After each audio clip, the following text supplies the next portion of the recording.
नमस्कार विद्यार्थी मित्रांनो, मी प्रियंका ग्लोबल ऑनलाईन मराठीमध्ये आपल्या सगळ्यांचं मनापासून स्वागत करते. आज आपण महाराष्ट्र सेट परीक्षा पेपर क्रमांक 2 इतिहास या विषयाचं कट ऑफ आपण जाणून घेणार आहोत. लक्षात घ्या मित्रांनो, दरवर्षी महाराष्ट्र सेट एक्झामिनेशन वर्षातून एकदा होत आहे.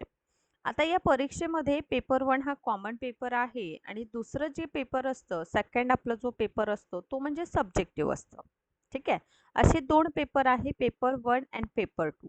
आता इथे लक्षात घ्या, जर आपलं सब्जेक्टिव्ह पेपर पेपर 2 जे आहे ना, तो जर हिस्ट्री आहे समजा, तर आपलं कट ऑफ जाणून घेणं खूप महत्त्वाचं आहे. कारण पर्टिक्युलर अल्टिमेटली जर आपण विचार केले तर क्वालिफिकेशन हे कट ऑफ बेस होत असतं आणि प्रत्येकाचं कॅटेगरीनुसार कट ऑफ येत असतो. त्यामुळे आजच्या पर्टिक्युलर सेशनमध्ये इतिहास विषयाचं मागील 6 वर्षाचं कट ऑफ आपण जाणून घेणार आहोत. हा कट ऑफ तुमच्या येणाऱ्या परीक्षेसाठी तुम्हाला एक गाईडलाईन प्रोव्हाइड करेल की पुढच्या परीक्षेचा कट ऑफ कशा पद्धतीने असू शकतो आणि कितपर्यंत आपल्याला अभ्यास जे आहे आणखीन वाढवायला हवं. त्यामुळे हा व्हिडिओ लेक्चर मित्रांनो शेवटपर्यंत बघा. सोबतच महाराष्ट्र सेट एक्झामिनेशन इतिहास या विषयातून टार्गेट करीत आहात तर कंप्लीट कोर्स देखील हिस्ट्रीचा अवेलेबल आहे, ज्यामध्ये दररोज 5 वाजता लाईव्ह सेशन होईल. रेकॉर्डेड सेशन देखील अवेलेबल आहे. 10 युनिट्सवर आधारित नोट्स आहे. युनिट वाईज MCQ 20 पेक्षा अधिक मॉक टेस्ट आहे, ज्यामध्ये 100 प्रश्न 200 गुणांसाठी असणार आहे. 6 वर्षाचं PYQs आणि सोबतच 1 इयर्स व्हॅलिडिटी. पेपर 2 हिस्ट्री सोबत नेट आणि सेटचा पेपर 1 फ्री ऑफ कॉस्ट आहे. नवीन बॅच हिस्ट्रीसाठी आपण सुरू करीत आहोत 30 मार्च पासून. ओके, बॅचला जॉईन करा. बघा, हे ऑफिशियल नंबर्स आहे. फीज आहे 12,000, यावर डिस्काउंट मिळेल. मात्र 8,000 मध्ये हा कंप्लीट कोर्स जे आहे अवेलेबल आहे.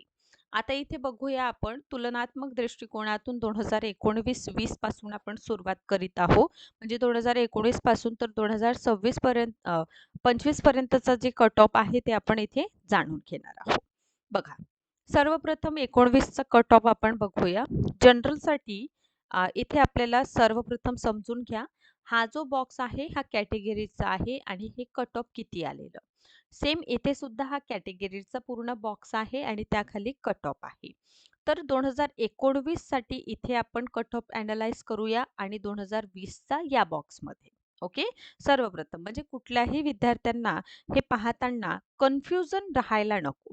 आता दुसरं महत्त्वाचं, जनरलसाठी 52, आता 20 मध्ये कमी झालेलं म्हणजे 49.33. ओके, SC साठी 46 लागलेला होता 19 मध्ये, तर 20 मध्ये 44.67. म्हणजे इथे काय दिसून येतं, हे काय घट झाली, म्हणजे इथं कमी झालेलं कट ऑफ. ओके, तर ST साठी 42.67, इथे ST साठी बघा 42% आहे.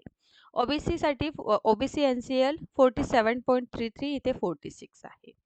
इथे आपण बघतो SBC NCL साठी आहे 44.67, इथे 46 आहे. म्हणजे हा इन्क्रीज झालेला, वाढलेलं. ठीक आहे. विजेसाठी बघा 45.33 आहे, तर इथे 42.67 आहे. 19 मध्ये NTB साठी 44 होता, तर NTB साठी इथे आपल्याला 42 दिसून येईल. म्हणजे हे कमी झालेलं आहे. NTC साठी 47.33, आता इथे 44. आता ओव्हरऑल जर मला सांगायचं झालं मित्रांनो, 2019च्या तुलनेत 20चा कट ऑफ हा कमी होता. ठीक आहे, ह्या 2 वर्षांचं जर आपण तुलनात्मक दृष्टिकोनातून विचार केला ना, तर कमी होता. यानंतर बघा 21 आणि 23चा आपण तुलना करूया. 2021चा कट ऑफ बघा, या पर्टिक्युलर बॉक्समध्ये आपण बघणार आहोत आणि हा जो कट ऑफ आहे ते 2023चा आहे. तर 2021 मध्ये जनरल कॅटेगरीसाठी 51.33 कट ऑफ होता, तर 23 मध्ये हा 52 झालेला, म्हणजे वाढ झालेली. SC साठी 46, इथे बघा 46.67, इथे स्टेबल आहे. ST साठी 43.33, इथे बी स्टेबल आहे 43.33 सोबत. त्यानंतर OBC NCL 46.67, इथे स्टेबल आहे. SBC NCL 43.33, ठीक आहे, इथे 44 आहे. देन विजेसाठी लागलेला आहे इथे कट ऑफ 43.33, इथे वाढ झालेली आहे. 45.33 इथे कट ऑफ आहे 2023चा. NTB 42.67, तर इथे 46 आहे, म्हणजे एकदम वाढलेला आहे. NTC साठी 44.67 आहे, तर इथे बघा 46 आहे. ओव्हरऑल जर विचार केलं 2021च्या तुलनेत 2023चा कट ऑफ इथे वाढीव आपल्याला पाहायला मिळतं. कुठे खूप कमी मार्जिनने झालेला आहे, तर कुठे जास्त आपल्याला पाहायला मिळतं कॅटेगरीनुसार. आता सांगण्याचं तात्पर्य इथे लक्षात घ्या, 3 ते 5 म्हणजे जर वाढलेला ना, तर 3 ते 5% दरम्यानच कट ऑफ वाढत असतो, त्यापेक्षा नाही. त्यामुळे हा एक टिप आहे तुमच्यासाठी समोर येणाऱ्या परीक्षेसाठी. आता यानुसारच इथे बघा आपल्याला अभ्यास करायचा आहे मित्रांनो 2024. आता हा 2024चा बॉक्स आहे आणि हा 2025चा बॉक्स आहे. ओके, कट ऑफचा. तर 2024चं सर्वप्रथम बघा जनरलसाठी 54. तर इथे बघा 58.67 हे काय झालेलं आहे वाढ. SC साठी 46.67 इथे एकदम 50 वर गेलेला आहे, म्हणजे इथे सुद्धा इन्क्रीज आहे.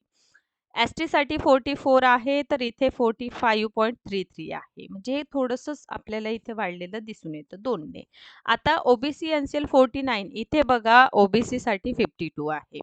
इथे SBC NCL 48 आहे.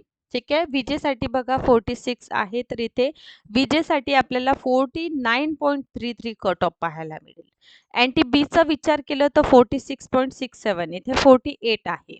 अँटी सीचा विचार केला तर इथे 46 आहे 46 आहे, तर इथे बघा 50.67 आहे.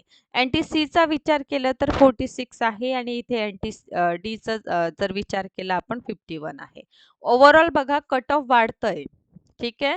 आणि दरवर्षी तुम्हाला असं पाहायला मिळेल की एक्झामिनेशनचं लेवल महाराष्ट्र सेट परीक्षा पेपर 2 इतिहासाचा जर आपण विचार करीत आहोत, तर आपलं हिस्ट्रीचं कट ऑफ मित्रांनो दरवर्षी वाढत आहे. आता वाढतं म्हणून तुम्ही लक्षात घ्या, या कट ऑफमध्ये 3 ते 5%च इन्क्रीज होताना दिसून येतं, कमी होत नाही. ठीक आहे. झालं तर खूप कमी मार्जिनने कट ऑफ कमी होतं, पण वाढीव कट ऑफ आहे हे आपण ओव्हरऑल बघितलं. बघा इथे सुद्धा 2021च्या तुलनेत 2023चं कट ऑफ वाढलेलं आणि इथे 24च्या तुलनेत 25मध्ये 5% पर्यंतची ग्रोथ आपल्याला पाहायला मिळतं. त्यामुळे मित्रांनो जर 26ची परीक्षा टार्गेट करीत आहात, तर अभ्यासाला आजपासूनच सुरुवात करा. आणि तुमच्या अभ्यासाला आणखीनच समोर नेण्यासाठी हिस्ट्रीचं कंप्लीट कोर्स अवेलेबल आहे. 30 मार्चपासून हिस्ट्रीची बॅच सुरू होत आहे. त्याला जॉईन करा. ऑफिशियल नंबर्स इथे दिलेले आहेत, त्यावर कॉन्टॅक्ट करा आणि अशाच पद्धतीने व्हिडिओ लेक्चर्स बघत राहा. Thank you so much.